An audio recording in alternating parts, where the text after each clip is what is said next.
إن الحمد لله نحمده ونستعينه ونستغفره ونؤمن به ونتوكل عليه ونعوذ بالله من شرور أنفسنا ومن سيئات أعمالنا من يهده الله فلا مضل له ومن يضلل فلا هادي له وأشهد أن لا إله إلا الله وحده لا شريك له وأشهد أن محمدا عبده ورسوله ما بعد فإن خير الحديث كتاب الله خير الهدى هدى محمد صلى الله عليه وسلم وشر الأمور محدثاتها وكل محدثة بدعة وكل بدعة ضلالة وكل ضلالة في النار. أعوذ بالله من الشيطان الرجيم. يا أيها الذين آمنوا اتقوا الله حق تقاته ولا تموتن إلا وأنتم مسلمون. بسم الله الرحمن الرحيم. يا أيها الناس اتقوا ربكم الذي خلقكم من نفس واحدة وخلق منها زوجها وبث منهما رجالا كثيرا ونساء واتقوا الله الذي تساءلون به والأرحام إن الله كان عليكم رقيبا. أعوذ بالله من الشيطان الرجيم. يا أيها الذين آمنوا اتقوا الله وقولوا قولا سديدا يصلح لكم أعمالكم ويغفر لكم ذنوبكم ومن يطع الله ورسوله فقد فاز فوزا عظيما. وقال الله عز وجل: يا أيها الذين آمنوا أطيعوا الله وأطيعوا الرسول ولا تبطلوا أعمالكم. معزز مکرم حاضرین جمعہ، بزرگان دین، نوجوان ساتھیوں، پیارے معصوم عزیز بچوں اور پردہ نشین خواتین اسلام، ہر قسم کی تعریفات، تسبیحات، بڑائیاں، بزرگیاں اسی وحدہ لا شریک کے لیے لائق و زیبا ہے جس نے مجھے اور آپ کو ایک مسلمان بنا کر اس دنیا کے اندر پیدا فرمایا، اور اس کا بے انتہا شکر اس بات پر کہ ہمیں پیدا کرنے کے بعد یوں ہی بیکار نہیں چھوڑ دیا، بلکہ ہماری ہدایت، ہماری رہنمائی، ہمیں سیدھا اور اچھا راستہ بتانے کے لیے اللہ تعالیٰ نے ہمارے لیے انبیاء کا انتظام فرمایا۔ یقیناً جتنا بھی شکر ادا کرے گا وہ کم ہے۔ سبحان اللہ وبحمدہ، سبحان اللہ العظیم۔ اور تمام انبیاء پر درود و سلام، خصوصاً میرے اور آپ کے آخری نبی جناب محمد رسول اللہ صلی اللہ علیہ وسلم۔ معزز حاضرین، اللہ نے ہمیں پیدا کیا ہے، ایک دن آنے والا ہے، اس دنیا سے ہم جائیں گے۔ آپ بتا نہیں سکتے کہ کب کون جائے گا، کیسا جائے گا اور کہاں جائے گا، نہیں بتا سکتے بالکل۔ پتہ نہیں کس کی موت اللہ نے کہاں رکھی ہے، کب رکھی ہے۔ ایک دن جانا ہے بھائی، ہم کوئی نہیں بلکہ ساری دنیا ایک دن ختم ہونے والی ہے۔ چاہے وہ بڑا مالدار ہو، پیسہ بہت ہے اس کے پاس، چاہے وہ غریب، اس کے پاس پیسہ نہ ہو، اور ایسا آدمی جو بہت بڑے خاندان سے تعلق ہے، وہ خاندان کا نام لیتے ہی شاہ فنا والے وہ بھی ہو، اور وہ صاحب جس کو کوئی پہچانتا نہیں ہے، اس کو بھی جانا ہے، صحت مند ہے، بہترین باڈی ہے اس کی، بیماروں کا شکار نہیں ہوا، 50 سال پہنچ چکا ہے، شوگر نہیں، کوئی بیماری ہے آپ کو، بی پی نہیں، کچھ بھی نہیں، بہت صحت مند ہے وہ آدمی بھی۔ اور جو آدمی بیمار ہے، کھا نہیں سکتا، مٹھائی کھانے کے لیے تیار نہیں، بیوی روکے نہیں کھانا، شوگر ہے آپ کو، خطرہ ہے زندگی میں، وہ اپنی خواہشات مطابق کھا بھی نہیں سکتا، ایسا بیمار بھی آدمی، اس کو بھی جانا ہے۔ کب جانا ہے نہیں معلوم۔ صحت مند بھی آدمی فوراً جا سکتا ہے، اور بیمار ہم نے کئی ایسے لوگوں کو دیکھا، آپ نے بھی دیکھا ہوگا، بیمار ہیں، بستر میں پڑے ہوئے ہیں، بہت ساری بیماری میں، فلاں بیماری، فلاں بیماری، فلاں بیماری، چاہتا ہے کہ میں مر جاؤں، موت نہیں آ گئی، اللہ کی مرضی ہے۔ صحت مند ہے، کچھ بھی نہیں ہوا ابھی تک، ایک بیماری کا بھی فٹک سے خلاص مر گیا. فلاں کہتا ہے ارے وہ اچھا تھا نا جی، بہت اتنا اچھا نوجوان بچہ. یہ اللہ کی مرضی، اس لیے ہمیشہ اللہ کے پاس جانے کے لیے تیار ہو. اللہ ہم سب کی حفاظت فرمائے. میرے بھائی آج کے اس خطبے میں بہت ہی اہم بات بتانے جا رہا ہوں انشاءاللہ. جو بھی بتاؤں گا نا قرآن اور حدیث کی روشنی میں بتانے کی کوشش کروں گا. اور رمضان کے انشاءاللہ 1-2-3 ہفتے کے اندر رمضان میں ہم داخل ہونے والے ہیں، تو یہ رمضان سے بھی تعلق رکھنے والا عنوان ہے. تو تھوڑا اپنے کانوں کے جو کھڑکیاں ہیں نا تھوڑا کھول کر سنو. اللہ ہم سب کو سننے کے بعد عمل کی توفیق نصیب فرمائے. ہم بہت سارے اعمال کرتے ہیں، روزہ رکھتے ہیں، نماز پڑھتے ہیں، قرآن پڑھتے ہیں، دعائیں کرتے ہیں، بہت کچھ کرتے ہیں، لوگوں کے لیے صدقہ و خیرات کرتے ہیں، مدد کرتے ہیں. لیکن ہم اس بات پر غور نہیں کرتے بھائی ہم نے جو کیا ہے وہ اللہ کے پاس قبول ہو رہا ہے یا نہیں ہو رہا ہے. یہ جانچتے نہیں ہیں. بھائی دیکھو کمانا بڑی بات نہیں ہے. ایک آدمی 1 لاکھ روپے کما رہا ہے اور 1 لاکھ روپے خرچ کر رہا ہے، اس کے کمانے کا کوئی فائدہ ہے؟ نہیں ہے، فائدہ بالکل نہیں. 1 لاکھ روپے کما رہا بھی اور 1 لاکھ روپے خرچ بھی کر رہا ہے، فائدہ نہیں ہے اس کی کمائی سے. فائدہ اس وقت ہوگا کمانے کے بعد پیسوں کو سیو کرے، پیسوں کو بچائے، اس کے بعد اس کو پیسوں کا فائدہ ہوگا. سیم اسی طرح نیکیوں کا بھی ہے. نیکیاں کرنا کمال نہیں ہے. بہت سارے نیکیاں کرنے کے بعد نیکیوں کی حفاظت کرنا ہی کمال ہے. نیکیاں کرنا کمال نہیں، نیکیاں کرنے کے بعد نیکیوں کی حفاظت کرنا ہی کمال ہے. شیطان کیا ہے؟ بہت بڑا دشمن ہے. شیطان گمراہیت پر ہے اور وہ چاہتا ہے کہ میں انسانوں کو بھی گمراہ کر دوں میرے ساتھ. وہ تو جہنم میں جانے والا ہے، وہ چاہتا ہے کہ میں جہنم میں لوگوں کو بھی پکڑ کر کھینچ کر لے کر جاؤں. اسی لیے اللہ تعالیٰ نے فرمایا ان الشیطان لکم عدو فاتخذوه عدوا. اے انسانوں شیطان تمہارے لیے بہت بڑا دشمن ہے، تم اس کو دوست نہ بنانا، دشمن بنا کر ہی رکھنا. اب وہ کیا کرتا ہے بھائی؟ ایک آدمی فجر کی نماز کے لیے اٹھنا چاہتا ہے، وسوسے پیدا کرتا ہے. تھوڑا سوچا نا یہ اذان ہو رہی نا، اقامت کے لیے بھی تھوڑا ٹائم ہے، سو جا. وہ تھپکتا ہے، سلاتا ہے. وہ اس کے بعد نماز چھڑواتا ہے. وہ چلو اگر کوئی یہ مانتا ہے نماز پڑھ لیتا ہے، شیطان کی وسوسوں کو مارتا ہے اور نماز پڑھنے کے لیے آتا ہے، تو نماز پڑھتے پڑھتے وسوسے ڈالتا ہے. کیا او فلاں صاحب دیکھ رہے، دیکھو فلاں صاحب دیکھ رہے ہیں. نماز لمبی ہو جاتی ہے. دعا نہیں کرنے والا دعا کرنے لگتا ہے، یعنی ریاکاری کے جذبات اس کے اندر آتے ہیں. خرچ نہیں کرنے والا خرچ کرنے لگتا ہے. فلاں صاحب دیکھ رہے ہیں، ارے فلاں کی تعریف ہو رہی ہے، میرے لیے لوگ تعریف کر رہے ہیں. تو ریاکاری کے جذبات شیطان ڈالتا ہے ہمارے دل میں. اگر ریاکاری کے جذبات بھی نہیں آئے ہمارے اندر، ہم نے اخلاص سے عمل کر دیا، اس کے بعد بھی شیطان نہیں چھوڑتا ہمارے عمل کے بعد بھی شیطان ہمارے پیچھے لگا ہوا ہے.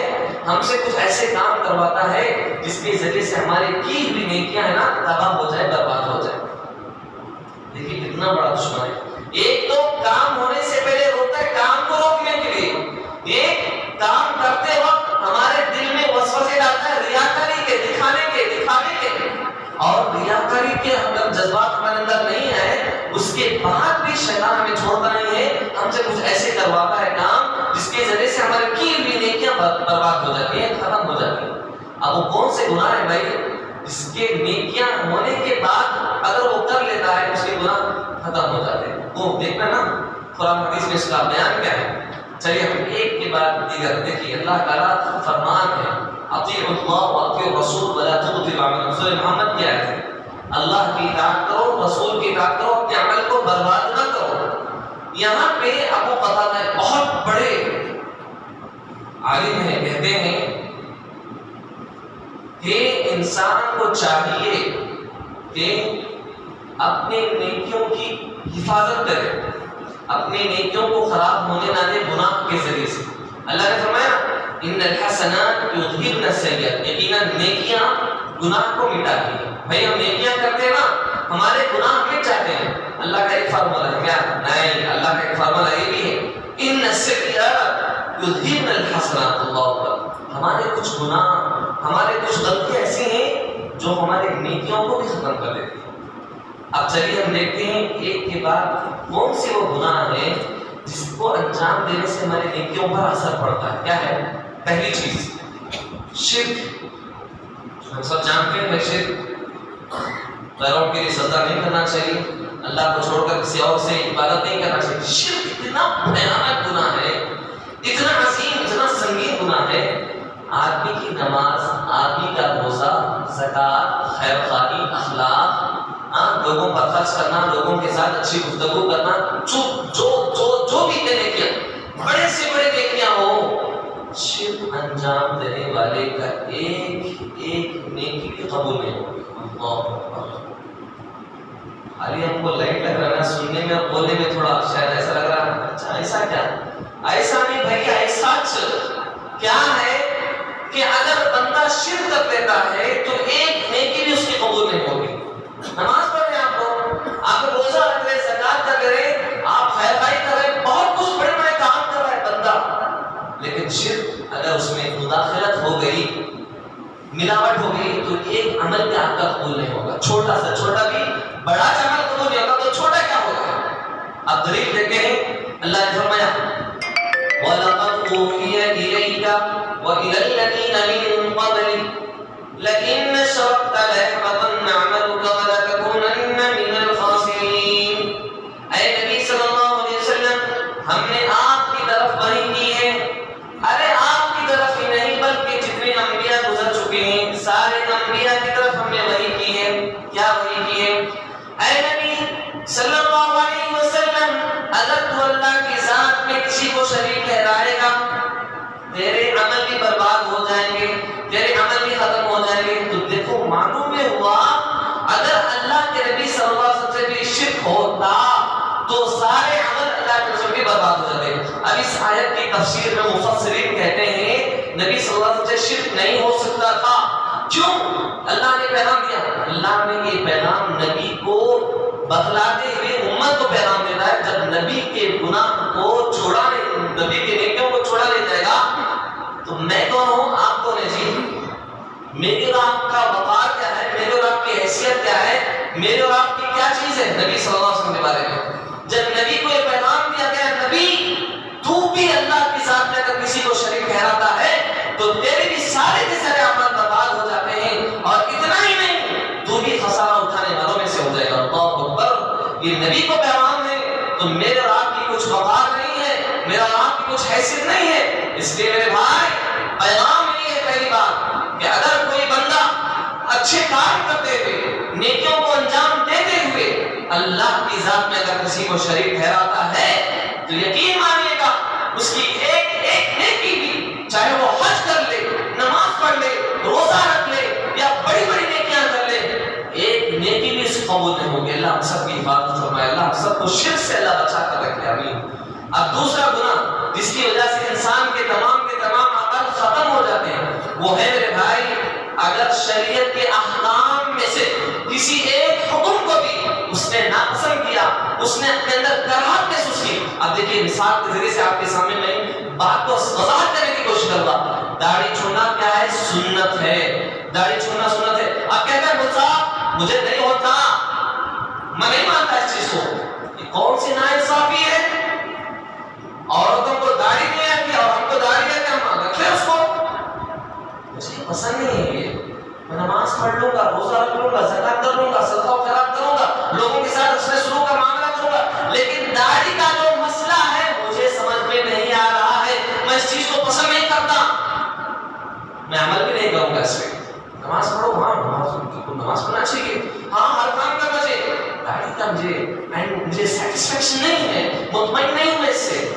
عورت کہتی ہے پردہ ضروری ہے عورت کے لیے، عورت کہتی ہے دیکھیے بھائی میں ہر چیز کر لوں گی لیکن مجھے پردہ نہیں ہوتا، میں اپنا چہرہ کھلا رکھنا چاہتی ہوں، مجھ سے پردہ گوارا نہیں ہوتا، مرد کو پردہ نہیں ہے عورت کو پردہ، یہ کون سا انصاف ہے؟ یہ عورت دعویٰ کرتی ہے اور پردے کا انکار کرتی ہے، پردے سے کراہت کرتی ہے، اس وجہ سے شریعت کے اس حکم کو فالو نہیں کرتے ہیں۔ ایسے لوگوں کو، ایسی فکر کے لوگوں کو اللہ نے فرمایا، کیا فرمایا؟ سورہ محمد میں اللہ نے فرمایا والذین کفروا فتعسا لهم وأضل أعمالهم ذلك بأنهم كرهوا ما أنزل الله فأحبط أعمالهم. وہ لوگ جنہوں نے کفر کیا، کیا کفر کیا؟ فتعسا لهم وأضل أعمالهم، جن لوگوں نے کفر کیا ان کے اعمال اکارت میں چلے گئے، برباد ہو گئے، غارت میں چلے گئے. کیوں چلے گئے؟ ذلك بأنهم كرهوا ما أنزل الله فأحبط أعمالهم، اس لیے اکارت میں چلے گئے کہ انہوں نے اللہ کی نازل کردہ چیزوں میں سے کراہت محسوس کی، مکروہیت سمجھا، ناپسند کیا، اس کی وجہ سے فأحبط، یہ بطا ہے نا، فأحبط میں بول رہا ہوں بار بار، میری دلیلوں میں آ رہا ہے نا، بربادی کا لفظ استعمال ہوتا ہے. فأحبط کا معنی برباد ہو جانا، فأحبط أعمالهم، ان کے سارے اعمال برباد ہو جائے. اس وجہ سے اگر کوئی بندہ شریعت کے حکموں میں سے کسی ایک حکم کو بھی ناپسند کیا، سیٹسفیکشن مجھے نہیں ہو صاحب، اگر ایسا عقیدہ رکھتا ہے یہ انصاف والی بات نہیں، اللہ کے قانون سے بغاوت کرتا ہے، ایسے بغاوت کرنے والے کے نیکیاں ایک نیکی بھی قبول نہیں ہوتی. اللہ ہم سب کی حفاظت کرے. یہ دوسری چیز ہو گئی. اب تیسری چیز آئیے جس کی وجہ سے ہمارے تمام کے تمام عمل نیکیاں برباد ہو جاتی ہیں. وہ کون سے بھائی؟ حرام چیزوں کو لائٹ لے لینا، نارمل میں لے لینا. ہوتا ہے بھائی چھوٹا بات ہے کیا نارمل میں لے لیے، وہ نارمل میں مت لیجیے، اس کا بھیانک اثر ہوتا ہے. بھیانک اثر کیا ہوتا ہے؟ اب میں تھوڑی وضاحت کرنا چاہتا ہوں. اگر کوئی حرام کے سلسلے میں لاپرواہ ہو جاتا ہے، لائٹ لے لیتا ہے، تو اس کا اثر کیا ہوگا؟ چلیے حدیث سے آپ کو سمجھاتے ہیں. قال رسول اللہ صلی اللہ علیہ وسلم عن ثوبان، ایک حدیث ہے جو ثوبان اس کے راوی کہتے ہیں قال رسول اللہ صلی اللہ علیہ وسلم لعجبن اقوام من امتی یاتون یوم القیامہ، یہ امت میری امت میں سے کچھ لوگ قیامت دن آئیں گے. کون فرما رہے؟ میرا اور آپ کا پیغام نہیں ہے، یہ نبی صلی اللہ علیہ وسلم کا پیغام ہے. کیا کہتے ہیں کہ میرے امت میں سے کچھ لوگ قیامت دن آئیں گے، ان کے پاس امثال جبال تہامہ، تہامہ پہاڑ کے معنی میں کیا ہوں گے؟ پہاڑ کا نام ہے تہامہ، بہت بڑا پہاڑ ہے. اتنے بڑے پہاڑ کے معنی میں کیا ان کے پاس ہوں گے؟ فیقول حباء منثورا، سارے نیکیوں کو اللہ تبارک و ذرات ہوتے نا اس کے دھول کے معنی اڑا دے گا. اور رسول اللہ صلی اللہ علیہ وسلم اللہ کے رسول سے کہا اللہ اکبر، اللہ کے رسول یا رسول اللہ صفهم لنا وجلبنا، اللہ کے رسول اوصاف کیا ہے تھوڑا بتائیے، ان کی صفت کیا ہے، ان کی نشانیاں کیا ہیں کہ وہ نیکیاں کرنے کے بعد بھی قیامت میں اللہ کے بعد جب حاضر ہوں گے ان کی نیکیوں کو تباہ و برباد کر دیا جائے گا. وہ کون سی چیزیں ہیں جس کی وجہ سے اس کی نیکیاں قبول نہیں ہوتی، کی ہوئی نیکیاں قبول نہیں ہوتی؟ انا اخوانکم وجلدتکم، وہ تمہارے بھائی ہوں گے، وہ تم میں سے ہوں گے، تمہاری طرح ہوں گے. یأخذون من اللیل کما تأخذون، جس طرح تم نماز پڑھتے ہیں وہ بھی نماز پڑھتے ہوں گے، جس طرح تم تہجد کا اہتمام کرتے ہیں وہ بھی تہجد کا اہتمام کرتے ہیں، جس طرح تم قرآن کی تلاوت کرتے ہیں وہ بھی قرآن کی تلاوت کریں گے. اذا خلوا بمحارم اللہ عز وجل فانتهكوها. اب گناہ کیا ہوگا بھائی؟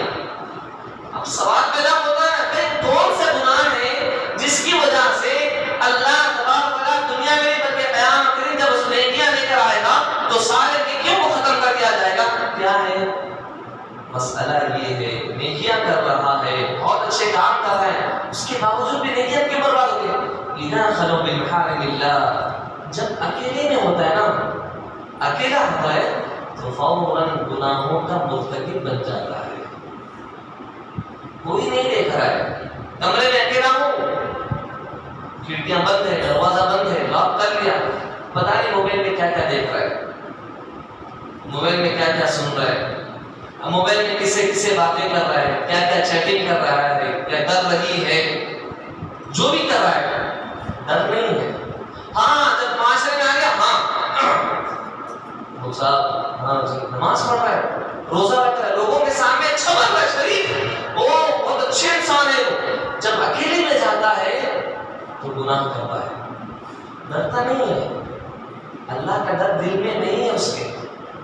وہ لوگوں میں آتا جب اکیلے میں آتا ہے نا، اکیلے میں ہوتا ہے، کوئی ڈر نہیں ہوتا اس کو، موبائل میں گندے گندے فلمیں دیکھتا ہے، گندے گندے چیزوں کو دیکھتا ہے، اللہ کا ڈر نہیں ہے اس کو، اس کے اندر یہ خیال پیدا نہیں ہوتا کوئی دیکھے یا نہ دیکھے، اللہ مجھے ہمیشہ دیکھتا ہے، اس کے اندر خیال نہیں ہوتا۔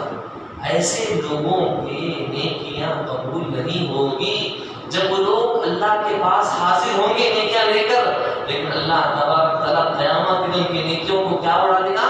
ذرے کے مانند، دھول کے مانند۔ وہ روشنی کھلی ہے نا، وہ روشنی میں جو ذرات آتے ہیں نا، دھوپ کی روشنی میں جو باریک باریک ذرات دیتے ہیں، اس کے مانند آپ کی نیکیوں کو ختم کر دیا جائے گا۔ وجہ کیا ہوگی؟ آپ نے حرام کے سلسلے میں لاپرواہی کی ہے۔ لائٹ لے لیا مسئلے کو، لائٹ تھوڑا سا نا، تھوڑا مرنے کے بعد معلوم ہوگا۔ اس لیے اپنی زندگی کو غنیمت سمجھو موت آنے سے پہلے۔ یہ مسئلہ لائٹ لینے کا نہیں ہے، ہاں ہم سے بھائی کچھ غلطیاں ہوتی ہیں، بھائی مجھ سے بھی ہوتے ہیں، آپ سے ہوتے ہیں، لیکن ہمارے اندر پرابلم کیا ہے معلوم؟ پرابلم ہم غلطیاں کرتے اس میں پرابلم نہیں ہے، ہمارے پاس پرابلم یہ ہے غلطیاں کرنے کے بعد ہمارے اندر احساس نہیں، یہ پرابلم ہے۔ اور جو آدمی اکیلے میں گناہ کرتا ہے اس کے اندر احساس نہیں ہوتا گناہ کا، اور وہ نیکیاں کرتا بھی ہے تو لوگوں کے دکھانے کے لیے کرتا ہے۔ اللہ ہم سب کو ایسے لوگوں سے بچائے، آپ سب کو بھی بچائے۔ اب آئیے ہم آگے بڑھتے ہیں۔ ایک اور چیز جس کی وجہ سے تمام نیکیاں تو برباد نہیں ہوتے بلکہ کتنا بھیانک گناہ ہے، دیکھیے تھوڑا غور کیجیے میرے بھائی، ہمارے نوجوان نسل یہاں پہ موجود ہے ماشاءاللہ۔ ایسا گناہ ہے بندہ نیکیاں کر رہا ہے، بہت زیادہ اللہ کی عبادت کر رہا ہے، لیکن اس کی نیکیوں کے باوجود بھی اللہ اس سے خوش نہیں ہو رہا ہے۔ اب دیکھیے پرابلم کتنا بڑا پرابلم ہے۔ ایک باپ بیٹے کا معاملہ اگر مثال سمجھے، ایک باپ اس بچے سے محبت کرتا ہے، 3-4 بچے ہیں اس کے، 4 بچوں میں ایک بچہ ایسا ہے یہ ہر چیز ہوتا ہے باپ کی، قدردان ہے، ایک چیز باپ نے کہا اس نے کبھی انکار نہیں کیا، ہر بات باپ کی مانتا ہے، باپ سے تھوڑا محبت کرتا ہے، کیوں؟ میرا مطیع فرما بردار بچہ ہے، میری ایک بات کی بھی انکار نہیں کرتا، ہر بات میری سنتا ہے۔ اب اللہ اور بندے کا معاملہ، وہ مان رہا ہے اللہ کی بات کو، اللہ کی بات کو سن رہے ہیں، عمل کر رہے ہیں، سننے کے بعد اطعنا سمعنا واطعنا، سن لیا عمل کر لیا، لیکن پھر بھی اللہ خوش نہیں ہوتا اس بندے سے۔ کون سا گناہ ہے بھائی؟ قال رسول اللہ صلی اللہ علیہ وسلم ثلاثة لا يقبل الله لهم صرفا ولا عدلا، 3 چیزیں ایسی ہیں جس کو انجام دینے سے نہ ہی بندے کی نفل قبول ہوتی ہے نہ فرض قبول ہوتا ہے۔ اب مفسرین نے شارحین حدیث کی روشنی میں کہا ہے اللہ قبول کرے گا عمل کو، لیکن اللہ کی رضامندی نصیب نہیں ہوگی۔ وہ کون سے گناہ ہیں؟ عاق ومنان ومکذب بالقدر، کہا ماں باپ کا نافرمان، ماں باپ کی نافرمانی کرتا ہے، ماں باپ کے ساتھ صحیح سلوک نہیں کرتا، صحیح گفتگو نہیں کرتا، اچھے انداز میں بات نہیں کرتا، کیا ہے مسئلہ تمہارا؟ نہیں کرتا میں کام، اللہ اکبر، اف لک ولا تقل لهما اف، ارے ان کو اف تک نہ کہو۔ اب دیکھیے ایک حدیث میں اللہ کے رسول فرمائے رضا اللہ فی رضا الوالدین وسخط اللہ فی سخط الوالدین، اللہ کی ماں باپ کی رضامندی میں اللہ کی رضامندی ہے، اور ماں باپ کی ناراضگی میں اللہ کی ناراضگی ہے۔ جو بندہ ماں باپ کو ناراض کر رہا ہے، ماں باپ کے ساتھ حسن سلوک کا برتاؤ نہیں کر رہا ہے، ماں باپ کے ساتھ سختی کا رویہ کر رہا ہے، اللہ اس سے ناراض ہوتا ہے۔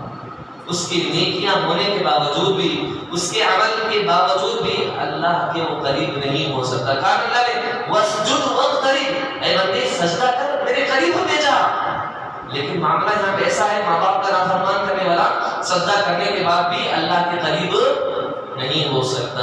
یہ اتنا بھیانک گناہ، اتنا بڑا جرم ہے۔ اللہ ہم سب کے آخری بات بتا کر اپنی بات کو ختم کر لوں، اس لیے کہ وقت ہو چکا ہے۔ بھائی ایک مسئلہ یہ ہے، نیکیاں قبول ہوتی ہیں لیکن سزا کیا ہے؟ 40 دن کی نمازیں قبول نہیں ہوتی۔ وہ کون سی ہے؟ وہ سب کون سا کام ہے؟ کاہن کے پاس جانے سے۔ کاہن کے پاس جانا، بھائی مسئلہ بزنس شروع کرنے والا ہو، اب کاہن کے پاس جا کر بزنس کے معاملے میں بات کرتا ہے، میرا بزنس سکسیس ہوگا یا نہیں ہوگا ذرا بتائیے آپ۔ میری بچی کی شادی ہوگی یا نہیں ہوگی ذرا بتائیے آپ، میرے بچے کا جاب نہیں لگ رہا ہے، کیا مسئلہ ہے، ان کو بھی نظر وغیرہ لگائے کہ ذرا بتائیے۔ کون ہوتا ہے جو ان کے پاس جانے والا؟ اللہ کے فیصلوں پر آپ وہاں پہ توڑ رہے ہیں، یہ کتنا برا عقیدہ ہے۔ اللہ اکبر، کچھ ہو گیا معاملہ، کھائیں کے پاس چلے گئے، ہاں کیا ہو گیا ذرا دیکھو مسئلہ، فلاں فلاں پریشانیاں ہیں، کیا ہے دیکھو۔ کون ہے وہ جو ہمارے مستقبل کی باتوں کو بتائے؟ میرے رب کے فیصلوں پہ آپ یہ سمجھ رہے ہیں کہ جاہل انسان جو اللہ کو نہیں پہچاننے والا، رسول کو نہیں جاننے والا، آپ ان کے پاس جا کر اور کہتے ہیں کہ تھوڑا میرے پاس وہ فلاں معاملہ ہے، میرا بزنس کا معاملہ ہے، میرا فلاں معاملہ ہے، آپ تھوڑا بتائیے گا کیا ہوا تھا، کیا ہوگا۔ اللہ اکبر، اتنا بھیانک گناہ ہے نا یہ۔ قال رسول اللہ صلی اللہ علیہ وسلم، اللہ کے نبی صلی اللہ علیہ وسلم نے فرمایا، جو بندہ کاہن کے پاس، من اطاع عرافا فسأله شيء، جو بندہ عراف کے پاس جا کر کسی بھی چیز کے بارے میں سوال کرتا ہے، لم يقبل له صلاة 40 يوما، اس کی 40 دن کی نمازیں قبول نہیں ہوگی، 40 دن کی نمازیں قبول نہیں ہوگی۔ اب اس حدیث کی روشنی میں شارحین حدیث کہتے ہیں کہ 40 دن کی نماز قبول نہیں ہوگی، اس کا مطلب نہیں پڑھیں گے کیا؟ اب پہلے پڑھتے نہیں، وہ سب ہمارے بچے ہمارے اپنے ہیں، پہلے کہاں پڑھتے بیچارے 40 دن کی نماز کہاں پڑھتے؟ ذرا بھی ٹینشن نہیں ہے۔ اللہ اکبر، اتنا خطرناک زمانہ ہے۔ اب میں حدیث بول رہا ہوں 40 دن کی نماز قبول نہیں ہوگی، پڑھے کس کا 40 دن کی نماز؟ یہ مسئلہ ہے نا، مسئلہ یہ ہے۔ اب اتنے لوگ جمعہ میں ماشاءاللہ مسجد بھر گئی، اصل میں آگے دیکھو 1-2 مشکل سے ایسا لگ رہا مجھے، چلیے 40 کی نماز پڑھے گا کون پڑھنے والا ہے؟ اللہ ماشاءاللہ ہوں گے کچھ لوگ۔ تو مسئلہ یہ ہے، لم يقبل له صلاة 40 يوما، 40 دن کی نمازیں قبول نہیں ہوگی۔ اب قبول نہیں ہوگی کا مطلب نہیں پڑھے گی کیا؟ نہیں پڑھیں گے، نماز پڑھنے کے باوجود بھی آپ کی نماز قبول نہیں ہوگی۔ کون سے گناہ؟ اگر کوئی بندہ عراف کے پاس جاتا ہے، چھپی ہوئی باتوں کو پوچھنے کے لیے جاتا ہے، بھائی بزنس کا معاملہ چھپا ہوا ہے، نفع و نقصان چھپا ہوا ہے، وہ جا کر پوچھتا ہے بندہ کہ کیا ہوگا میرے ساتھ، کیا ہوا تھا، ایسی باتوں کو پوچھنے والے کی 40 دن کی نماز قبول نہیں ہوگی۔ نہیں پڑھے گا، نہیں پڑھے گا وہ، اگر نہیں پڑھے گا تو وہ بھی گناہ ہوگا اس کو، وہ بھی گناہ ہوگا اس کو، پڑھنے کے باوجود بھی اس کی نماز قبول نہیں ہوگی۔ اتنا گناہ ہے۔ یقین سننے میں، بولنے میں شاید آسان لگ رہا ہوگا، یہ جو اللہ والے ہوتے ہیں نا ان لوگوں کو چھوٹی ہے بات، جو اللہ والے نہیں ہوتے نا ان کو چھوٹتی نہیں، اثر نہیں کرتی۔ یہ اللہ کی سزا ہے ان لوگوں کو جو اللہ کے بندے ہوتے ہیں نا، اصل میں جو مومن ہوتے ہیں، اللہ کو پہچاننے والے ہیں، جو جنت اور جہنم کو پہچاننے والے ہیں، اگر کچھ بات بتا دیں 40 دن کی نماز قبول ہوگی، ان لوگوں کے دل میں چھپ جاتے ایک دم۔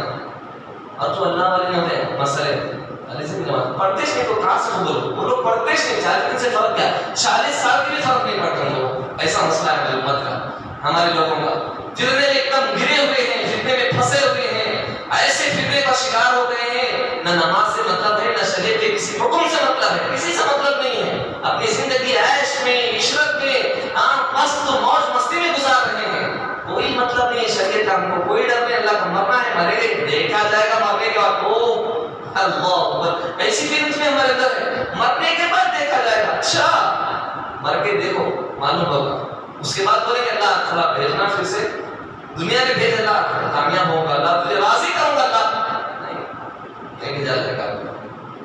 ایک مرتبہ زندگی ملی نا، جیسے ہی آپ کا دل بند ہو جائے گا، آپ کی سانس ختم ہو جائے گی، خلاص فیصلہ آپ کا جو ہوگا وہی ہوگا۔ یہ دنیا کے فیصلے نہیں ہیں، کوئی آدمی کسی کے ہاتھ میں فیصلہ کرتا ہے، کچھ پیسے سے کھلا دیا ختم، فیصلے کو پلٹا سکتے، اللہ کے پاس ایسا نہیں ہوگا جی، نہیں ہوگا۔ ایک مرتبہ فیصلہ ہو گیا خلاص، اب دنیا کی ساری جگہ اللہ، دنیا کا سارا سونا تجھے دے دوں گا اللہ میں، اللہ کا خزانہ ہے وہ، تم کیا اللہ کو دو گیا، یہ معاملہ ہے۔ تو سمجھنے کی بات ہے، خلاصہ کلام ہے میرے بھائی، ہماری پرابلم یہ ہے کہ ہم نیکیاں کرتے ہیں، یقیناً ہم نیکیاں بہت کرتے ہیں، اور کچھ لوگ ایسے بھی نیکیاں کرتے ہیں یہ پرابلم ہے نا، نیکیاں کچھ لوگ کرتے نہیں، مطلب ہی نہیں ان کو. کچھ لوگ نیکیاں کرتے بھی ہیں تو یہ غور نہیں کرتے کہ ہماری نیکیاں قبول ہو رہی ہیں یا نہیں ہو رہی. تو خلاصہ کرم یہ ہے، نیکیاں کرنا کمال نہیں ہے، نیکیاں کرنے کے بعد نیکیوں کی حفاظت کرنا یہ کمال ہے. اللہ ہم سب کو توفیق دے. آمین. تقبل اللہ رب العالمین. بارك الله لنا ولكم في القرآن المجيد ونفعنا وإياكم بالذكر الحكيم إنه تعالى تواب كريم.